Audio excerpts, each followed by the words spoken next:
요즘에 농업계 뉴스 중에서 제일 크게 뜨고 있는 게 아마 양파 문제일 겁니다. 제작 양파가 지금 가격이 300원, 키로에 300원 이 정도 선에서 유지가 되면서 이제 제주도부터 지금 조선 양파가 지금 출하가 돼야 되는데 가격이 맞지 않으니까 출하 비용도 나오지 않는다 이러면서 저번 주 전남 고흥을 시작으로 고흥에서 양파밭을 갈았고 그리고 제주도에서 갈았고 오늘 또한 전남 무안에서 또 양파 생산자 협회를 중심으로 해서 양파 가격 보장 이렇게 조정을 하고 있습니다. 그리고 또 선거가 끝나면은 다음 주에 농식품부 앞에 양파를 야적하는 이 투쟁까지도 이제 생각하고 있다더라고요. 그 부분을 보면서 우리 마늘담은 좀 대책을 좀 봤으면 좋겠는 게 2019년도에 마늘 가격이 키로에 1,000원에서 1,200원, 1,300원 이래 나갔다니까. 그래서 그때 당시 마늘 문제를 가지고 농식품부하고 얘기할 수 있는 단체가 중앙단체가 없었거든요.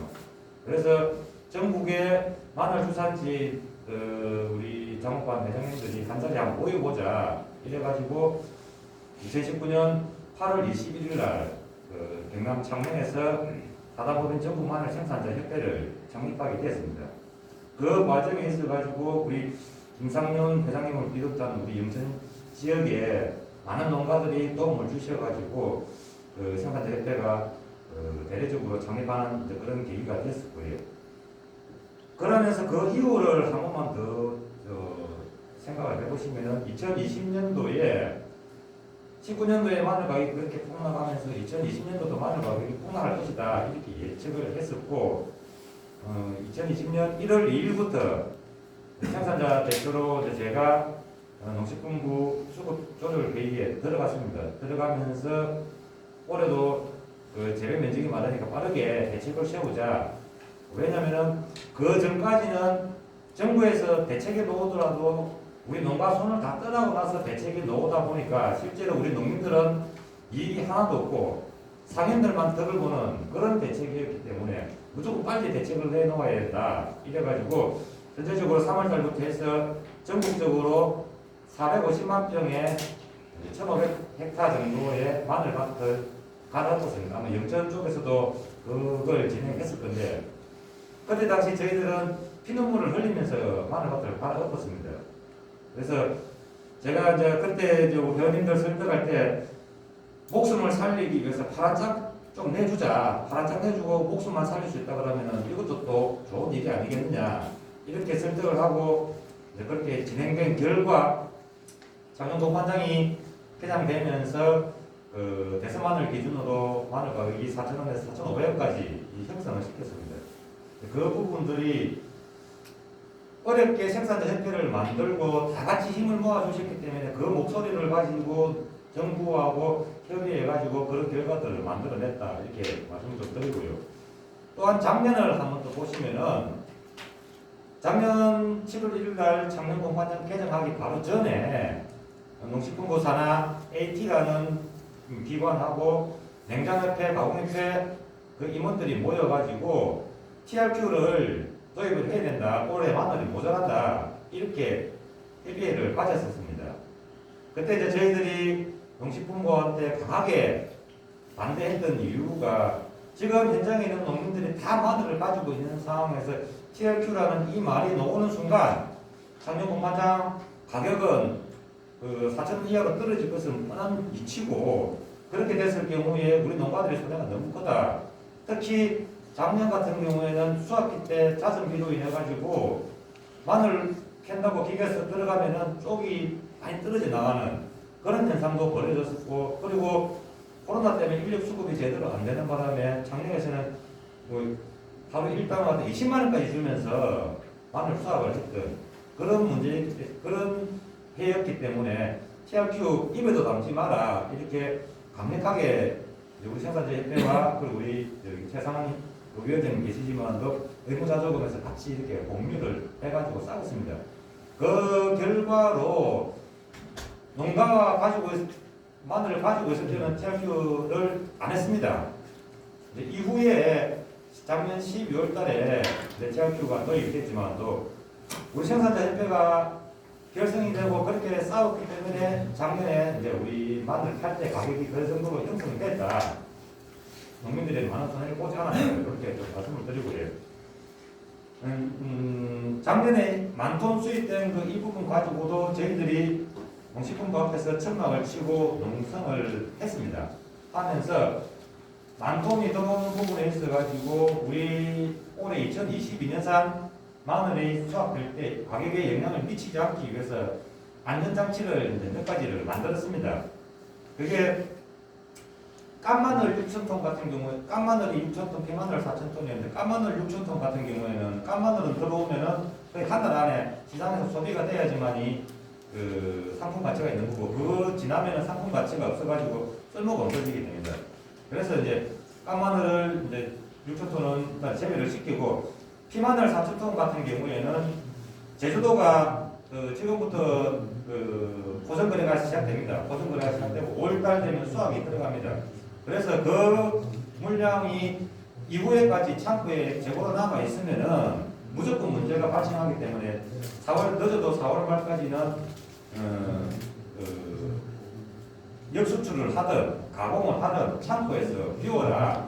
그래가지고 상인들한테 수입된 마늘이 창고에 차가지고 있다라는 그 빌미를 주지 마라. 이렇게 요구를 했고요.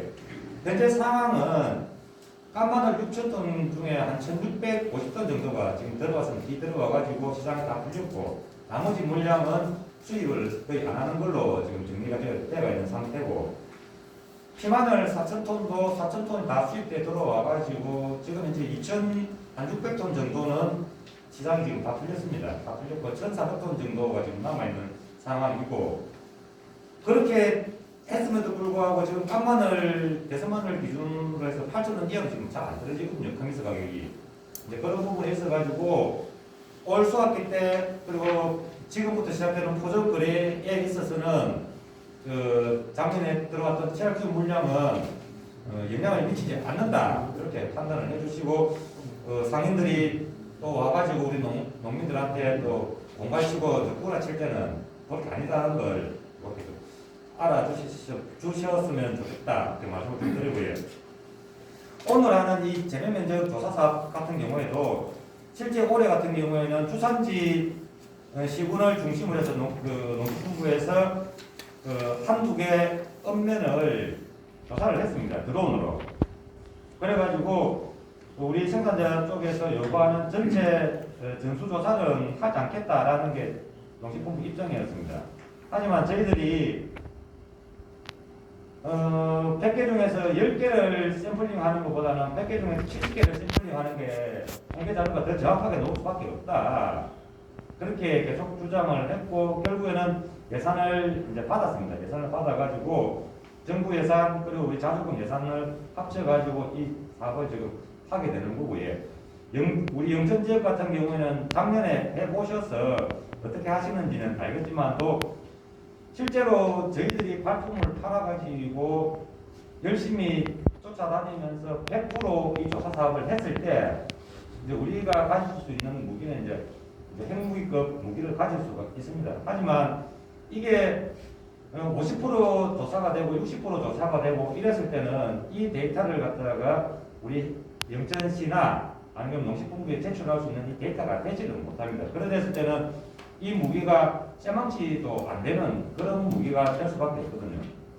이 데이터가 이 무기가 얼마만큼 중요하냐면은 작년에 TRQ 수입하는 걸 보셔서 알겠지만도 수급 대책 중에서 예상 생산량이 얼마가 되느냐에 따라 가지고 정부에서 크나큰 오판을 할 수가 있다는 겁니다.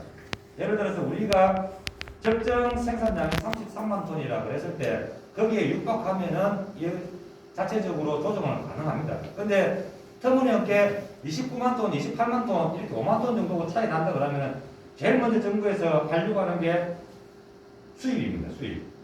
그거는 저보다 여기 계신 분들 다 잘 아시겠지만 그런 식으로 정부 정책의 가닥을 잡는 순간 우리가 생산한 마늘은 우리가 팔 때 비임이 죽고 들어갈 수밖에 없는 그런 시스템으로 하기 때문에 이 조사가 엄청 중요하다는 겁니다. 제가 앞에 한 개 놓친 게 실제로 우리 장면 지역을 본다 그러면은 작년에 양파 재배 면적이 한 950헥타 정도였습니다. 그럼 올해 지금 양파 재배 면적이 몇 헥타 정도 되면 650헥타 정도 됩니다. 300헥타가 양파가 재배 면적이 없어졌어요. 그렇다 보면 그 300헥타가 그냥 놀고 있느냐? 아닙니다. 그 300헥타가 마늘로 전환이 다 됐습니다. 인근 합천도 마찬가지고 그 위에 있는 고령도 마찬가지고 경남을 중심으로 창녕을 중심으로 해서 마늘 주산지 옆에 있는 인근 시군들이 양파에서 마늘로 전환을 올해 엄청 많이 했거든요. 특히 이제 우리 조사 자료에 분위도 넣었던 이유가 생산자 협회는 넣지만도 분위도 이 변해가는 이 과정이 무시 못한다. 이제 그래서 분위까지 이어가지고 조사를 지금 하고 있는 겁니다. 이 조사 사업 결과가 3월 30일까지 나와가지고 이 데이터가 우리 눈에 보이는 순간 적정 면적이다 그러면은 작년의 가격처럼 중도선에서 우리가 가격을 형성하자고 제안을 할 수가 있습니다. 하지만 그 적정 면적을 넘는 순간 이제 거기에 따른 또 대안들을 정부하고 협의해서 격리를 시킨다든지 여러 가지 방법을 또 찾아내면 되는 겁니다. 하지만 이제 좀 또다시 모자랐을 때는 수학기 때는 그냥 작년대로 진행을 하고 그 이후에 또 대안들을 만들어 보는 그런 방법들도 놓을 수가 있거든요. 그래서 이번에 하려고 하는 이 조사 사업이 그런 큰 의미를 가진다는 거예요. 이후에 수확될 우리 마늘의 가격을 갖다 우리가 결정한다는 그런 역할까지도 있다는 겁니다. 그래서 이 조사 사업이 100%가 다 될 수 있도록 같이 좀 협조를 좀 부탁을 드리고요. 마지막으로 이제 말씀드리면은 이 모든 게 가능한 게 우리 생산자 협회가 전국 조직이 존재를 하고 그리고 영천시 생산자 협회가 존재를 하고 그 힘을 바탕으로 이 의무자조금을 만들어 가지고 운영을 하기 때문에 이게 가능하다는 겁니다. 그래서 진짜 고생 많으시는 우리 김상윤 회장님을 비롯해서 많은 우리 군의 가부님들하고 그 지역에 있는 일반 우리 농가들하고 얼떨 이렇게 뭉칠 수 있는 그런 이 조사 사업이 그런 계기가 좀 됐으면 좋겠다 이 말씀을 드리면서 저는 내려가겠습니다. 네, 감사합니다.